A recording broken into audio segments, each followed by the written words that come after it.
ఒక్క సెకండ్ కూడా వదలకుండా ప్రతి సెకండ్ పొడుచుకొని తింటున్నారుగా. గేదె మీద పడ్డ నీళ్లు నీ కన్నీళ్లు ఒకటేగా. అయితే ఖాళీ కూర్చొని తినడానికి కూడా వస్తున్నాడు అన్నమాట ఇంట్లోకి. మరి నీకు తోడుగా కావాలి కదరా, లేకపోతే ఏకాకమైపోతావని. అబ్బబ్బా ఆప్తారా మీ గోలా. నాన్న బామ్మ నేను ఆదికి ఆయనకి కాల్ చేసి చెప్తాను. అమ్మా ఈ ఇంట్లో ఒక్క రోజైనా ప్రశాంతంగా ఉండనివ్వరు కదా.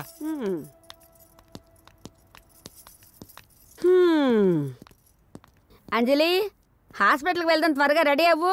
హలో కళ్యాణ్, అంజలి తల్లి కాబోతుంది. మామూలుగానే నన్నెవరూ పట్టించుకోరు, ఇంకా దాని మీద ప్రేమ వలకు పోసేస్తారు. ఇది ఎవరితో మాట్లాడుతుందబ్బా?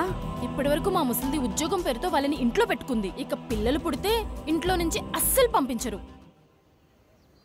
హలో హలో ఏంటి బామ్మ? ఒరే ఆది, ఇవాళ గనక కారు అమ్మలేదనుకో చెమడాలు ఒలిచేస్తాను వెధవా. నా కర్మ. అర్థమైందా?